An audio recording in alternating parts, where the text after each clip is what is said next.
पक्ष विपक्ष का, विपक्ष है कि मानता नहीं, विपक्ष है कि मानता नहीं। सरकार से मांग, कृषि कानून वापसी बिल पर बहस हो। आपने सुना क्या कहा? अभी समाजवादी पार्टी की तरफ से कहा गया कि अगर तब वो फायदे में थे और वो 2 गुने हो जाने वाली थी उससे आए, तो अब जब वापस ले रहे हैं तब किसानों का क्या होगा? बात कीजिए ना इस पर। एमएसपी की गारंटी के लिए कानून बने, और इसके लिए हवाला दिया जा रहा है कि तब जब मुख्यमंत्री थे गुजरात के, तब मोदी कहते थे कि हां होना चाहिए ऐसा। अब क्यों नहीं लगता कि ऐसा होना चाहिए? मृत किसान के परिवार को मुआवजा मिले। 700 किसानों की नहीं रहने की खबर। अब इसको प्रमुखता से आगे रखकर यह कहा जा रहा है कि ये बताइए कि वो किसान जिनके खिलाफ मुकदमे हुए हैं वो वापस होंगे कि नहीं, और ये जो किसान मारे गए हैं उनके परिजनों को मुआवजा मिलेगा कि नहीं। केंद्रीय मंत्री अजय मिश्र टेनी बर्खास्त हो। पेट्रोल डीजल और बढ़ती महंगाई पर भी चर्चा हो। जम्मू कश्मीर को जल्द राज्य का दर्जा दें। कंपनियों के विनिवेश के मुद्दे पर कानून बने। अब ये तमाम बातें उस फहरिस्त में नत्थी की जा रही हैं जो पहले से चली आ रही एक लिस्ट है। सरकार ये कह रही है कि हम खास मुद्दों पर चर्चा के लिए तैयार हैं, लेकिन क्या एजेंडा अब विपक्ष तय किया करेगा? तकरार किस बात की है? तीनों कृषि कानून वापस हो रहे हैं। सरकार के सामने ये मांग रखी गई, इस पर जबरदस्त हंगामा हुआ। करीब साल भर तक सड़कों पर, सदन के भीतर वापस हो रहा है। पराली जलाना अपराध नहीं, यह भी स्वीकार कर लिया गया। एमएसपी के लिए कमेटी बनाई गई जिस पर बातचीत होगी और आगे इस पर फैसला लिया जाएगा। तो फिर अभी सदन के चलने देने में बाधा कहां है? और यह इसलिए कहा जा रहा है क्योंकि एक बार देख लीजिए कि कितने पैसे लगते हैं। जनता की गाढ़ी कमाई के कितने पैसे एक एक मिनट, एक एक घंटे के हिसाब से सदन चलाने के लिए लगाए जाते हैं। लोकसभा में 1 घंटे का खर्च है 1.5 करोड़ रुपए। 6 घंटे अगर वहां काम होता है तो 9 करोड़ रुपए खर्च होते हैं। राज्यसभा में 1 घंटे का खर्च अगर 1 करोड़ से आगे मान ले, और अब 5 घंटे तो करीब करीब 5.5 करोड़ रुपए यहां खर्च होते हैं। और अगर अब इतना खर्च हर दिन का है तो फिर हर दिन संसदीय कार्यवाही में करीब करीब 15 करोड़ रुपए खर्च हो रहे हैं। पिछली कार्रवाई में जनता के 144 करोड़ रुपए स्वाहा हो गए सेशन में, और बीते 5 साल में जनता के करीब 600 करोड़ रुपए बर्बाद हुए हैं। क्या जनता के पैसों का हिसाब किताब भी रखा जाएगा? लेकिन सवाल यह है कि जब ये तमाम बातें कही जा रही हैं तो हमको यह भी ध्यान रखना चाहिए कि 1962 से 67 तक 110% कामकाज हुआ अलग अलग सेशंस के दौरान। ये घटते घटते 2014 में आ गया था करीब करीब 60%।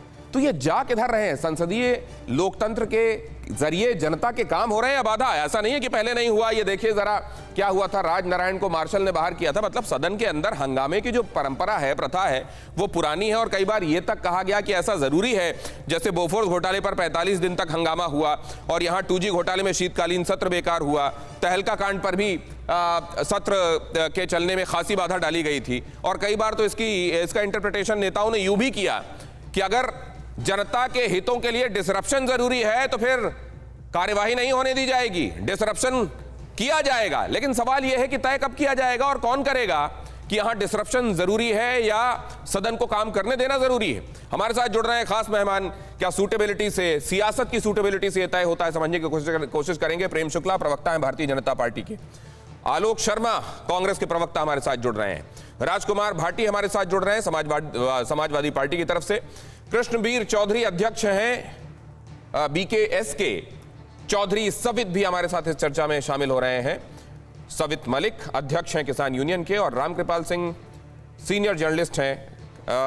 हर एक सरकार का रुख उन्होंने देखा है, और जब जिसको सूट करता है विपक्ष में रहते हुए क्या कहा जाता है, सत्ता में आने के बाद क्या कहा जाता है, क्या ये वाकई इसी बात पर मुनहसर है, इसी बात पर निर्भर है कि कौन कहां बैठा हुआ है, या इसको लेकर कोई सिद्धांत भी है। लेकिन मैं पहले समझना चाहूंगा, और सत्ता पक्ष जाहिर है उसकी जवाबदेही ज्यादा बनती है, क्यों आप लोग कॉन्फिडेंस में नहीं ले पा रहे हैं और सदन चला नहीं पा रहे हैं? प्रेम शुक्ला साहब।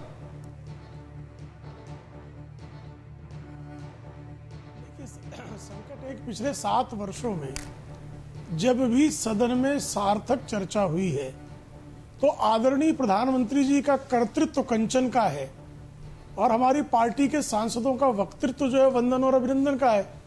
उसमें जो है जिस तरह का विपक्ष को मुंह की बारंबार खानी पड़ती है, ऐसी स्थिति में विपक्ष ने यह तय कर लिया कि हमको सार्थक चर्चा करेंगे नहीं। आज आदरणीय प्रधानमंत्री जी जो लोकसभा में सदन के नेता हैं, उन्होंने सुबह ही निमंत्रित किया कि आप आइए, हम हर सवाल का जवाब देने के लिए तैयार हैं। अमृत महोत्सव वर्ष में हम आइए संसदीय परंपरा के गरिमा को बढ़ाने का कार्य करें। हम हर विषय पर चर्चा करेंगे। आदरणीय लोकसभा अध्यक्ष, जो सदन संचालित करने के लिए संवैधानिक दायित्व से सबसे सशक्त व्यक्तित्व हैं, जो सबसे बड़े दायित्व वाले व्यक्ति हैं, उन्होंने कहा कि भाई आप शोर मचाना बंद कर दीजिए, मैं चर्चा कराता हूं। कौन शोर मचा रहा था? चर्चा कौन नहीं चाह रहा था? क्या यह जो है एकदम, इसमें किसी के मन में कोई संदेह है क्या?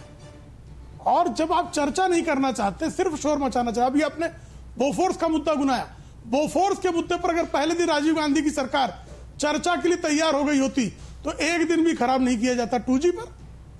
यहां पर हम चर्चा करने को आपको निमंत्रित कर रहे हैं, आप चर्चा करने आते नहीं, साहब सिर्फ हंगामा करते हैं, चिल्लाते हैं, आप मार्शलों को धक्का मारते हैं, चेयर का अपमान करते हैं। क्या हमारे संविधान निर्माताओं ने, महात्मा गांधी और डॉक्टर बाबा साहेब आम्बेडकर एक नजरिया ये भी है हमारे प्रेम शुक्ला सदन जी, का संचालन इस तरह से होगा, यही परिकल्पना की थी क्या? प्रेम शुक्ला जी, एक नजरिया ये भी है कि अब जी, भारतीय जनता बताइए पार्टी दिनेश जी। को उन्हीं की दवाई जब पिलाई जा रही है तो कड़वी लग रही। न्यूज़ टॉप 9 रोज सुबह 7 बजे और शाम 7 बजे सिर्फ TV9 भारतवर्ष पर।